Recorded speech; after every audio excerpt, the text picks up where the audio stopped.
بسم اللہ الرحمن الرحیم۔ شروع اس رب کے نام سے جو دل کے رازوں کو جانتا ہے۔ ناظرین، میں ایک واقعے کی طرف جاتا ہوں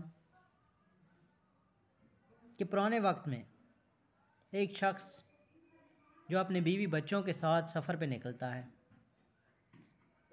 وہ سمندری راستے پہ انہوں نے کسی منزل کی طرف جانا تھا، تو اس کا 6 ماہ کا بچہ اس کے ساتھ تھا اور بیوی تھی۔ وہ بحری جہاز کے اندر سفر کرتے ہیں، راستے میں سمندری طوفان آ جاتا ہے اور وہ شخص اس سمندری طوفان کی نظر ہو جاتا ہے۔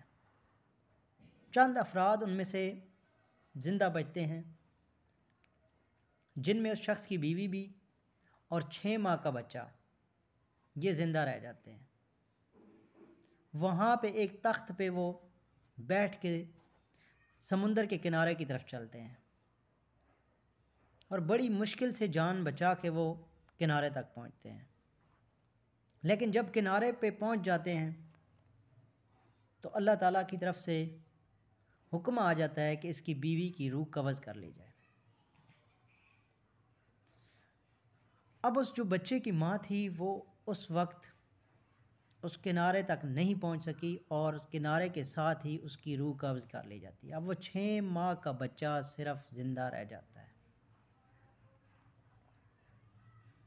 اب خدا کی قدرت دیکھیں کہ وہ بچہ وہاں سے کچھ لوگ آتے ہیں، وہ اس کو لے جاتے ہیں، اس کی پرورش کرنا شروع کر دیتے ہیں اور وہ بچہ آہستہ آہستہ بڑا ہونا شروع ہو جاتا ہے۔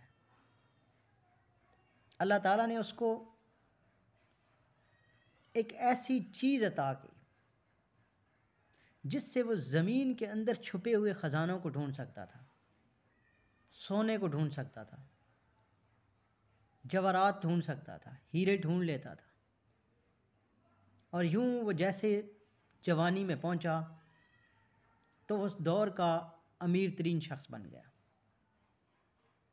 وقت کا ساتھ ساتھ وقت گزرتا گیا، وہ ایک طاقتور شخص بنتا گیا اور ایک وقت آیا کہ وہ وقت کا بادشاہ بن گیا۔ وہ وقت کا بادشاہ پوری طاقت کے ساتھ بیٹھا ہے۔ کچھ لوگ جو اس کو اللہ کے راستے کی طرف لے کے جانا چاہتے تھے، انہوں نے ان کو بتایا کہ آپ سے بڑا بھی کوئی بادشاہ ہے جس کے قبضہ قدرت میں آپ کی جان ہے۔ تو اس نے کہا میں اس وقت خدا ہوں، میرے سے بڑا کوئی بھی نہیں ہے۔ پھر اس نے پوچھا کہ اس خدا کے پاس کیا ہے، تو انہوں نے اس کو بتایا کہ وہ جنت کا مالک ہے، وہ دوزخ کا مالک ہے، وہ آپ کی جان کا مالک ہے۔ تو اس نے اس دنیا کے اندر جنت اور دوزخ بنانا شروع کر دی۔ اس نے اتنی بڑی جنت بنائی کہ اس دنیا کے اندر اس نے اس جنت کے اندر وہ تمام چیزوں کو دیکھا اور اس نے پوچھا کہ اس خدا کی جنت میں کیا ہوگا۔ جو جو اس کو بتایا گیا اس نے وہ چیزیں اپنی جنت میں ایڈ کرانی شروع کر دیں اور یوں اس نے ایک بہت بڑے ایریے میں ایک جنت بنا دی۔ اب وقت آتا ہے کہ وہ اپنی واپس جنت کو دیکھنے جائے۔ جب جنت تیار ہو گئی، وہ لاؤ لشکر کے ساتھ اس جنت کی طرف چل پڑا، لیکن جنت کے جب دروازے کے قریب پہنچا تو موت اس کو بھی آ گئی اور یوں وہ اس دنیا سے چلا گیا۔ ایک دفعہ اللہ تعالیٰ نے حضرت عزرائیل علیہ السلام سے پوچھا کہ کبھی روح قبض کرتے ہوئے کسی پہ ترس بھی آیا ہے؟ تو انہوں نے بتایا کہ مجھے 2 جگہ پہ ترس آیا۔ ایک وہ بچہ جو 6 ماہ کا تھا، جس کا باپ سمندر کے اندر تھا اور اس کی روح میں نے قبض کر لی، اور پھر وہ ماں کے ساتھ اس سمندر کے کنارے پہ جا رہا تھا تو کنارے پہ مجھے حکم ہوا کہ اب اس کی ماں کی بھی روح قبض کر لی جائے۔ تو مجھے اس 6 ماہ کے بچے پہ ترس آ گیا کہ اب اس کا ہوگا کیا۔ اور دوسرا اس بادشاہ کے پہ ترس آیا جس نے اتنی محنت کر کے جنت بنائی، اور جب وہ جنت دیکھنے جا رہا تھا تو مجھے حکم ہوا کہ جاؤ اور اس کی روح قبض کر لو۔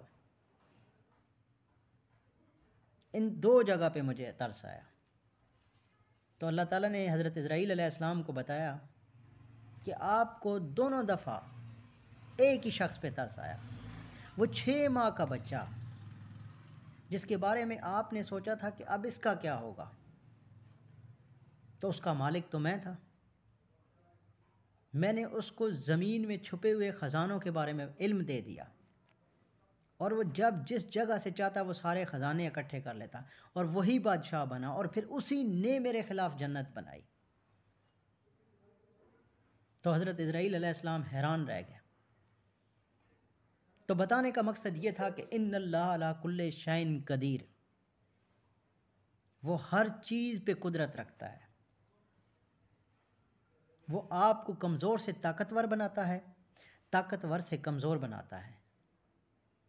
جو آپ کے پاس عہدہ ہوتا ہے، جو منصب ہوتا ہے، جس جگہ پہ آپ بیٹھے ہوتے ہیں، اس وقت کے مالک آپ ہیں، لیکن اس کا اصل مالک کوئی اور ہوتا ہے۔ وہ اصل مالک ایک ہی ہے جو کہتا ہے میں ان اللہ علی کل شیء قدیر ہوں۔ آپ جس جگہ پہ بھی ہیں، جس ادارے میں بھی ہیں، جس منصب پہ بھی فائز ہیں، جو عہدہ آپ کو ہے وہ اس کا ایک ٹائم لیمٹ ہے۔ وہ 5 سال کا ہوگا، وہ 10 سال کا ہوگا، وہ 15 سال کا ہوگا، اس کے بعد وہ ختم ہو جائے گا۔ لیکن ایک بات یاد رکھنا کہ سب سے بڑی طاقت وہ اللہ تعالیٰ کی ہے۔ آج امریکہ کے اندر ڈونلڈ ٹرمپ 47واں صدر بنا ہے، وہاں پہ 47۔ تو اس کا مطلب ہے 46 کہاں پہ گئے؟ دنیا کی سپر پاور ہے امریکہ، دنیا کی، وہ 46 چلے گئے، لیکن اصل مالک آج بھی ہے۔ تو سپریم پاور صرف اللہ تعالیٰ کی ذات ہے۔ ناظرین، اس وقت میں ایک چھوٹی سی ویڈیو جو کہ میں ہر روز اپلوڈ کرتا ہوں، وہ ابھی اس کے بعد چلے گی، وہ آپ نے دیکھنی ہے، اور اس چینل کو لائک اور سبسکرائب کرنا ہے تاکہ مزید میں اس طرح کی ویڈیو آپ کے لیے لے کے آؤں، اور آپ کے ایک جنرل نالج میں اضافہ کروں، اور دوسری آپ کو اصل حقائق بتاؤں کہ اصل طاقتور کون ہے۔ ابھی آگے ویڈیو چلے گی، وہ آپ نے کلپ دیکھنا ہے، اور اس کے بعد کلپ کے بعد آپ کو اللہ حافظ، نیکسٹ ویڈیو تک، شکریہ۔ آرڈر میں سپریم کورٹ نے انڈرٹیکنگ وزیر اعظم سے مانگی تھی کہ آئندہ کسی کو گھر سے اٹھایا نہیں جائے گا مگر قانون کے مطابق اور کسی FIR میں اگر وہ مطلوب ہے۔ یہ بات وزیر اعظم کو میں نے فلور آف دی اسمبلی پہ پوائنٹ آؤٹ کروایا تھا۔ وزیر اعظم اس دن موجود تھے، یہ اس دن کی بات ہے جب ہانیہ کی شہادت ہوئی تھی اور ہم حکومت کے ساتھ اکٹھے تھے۔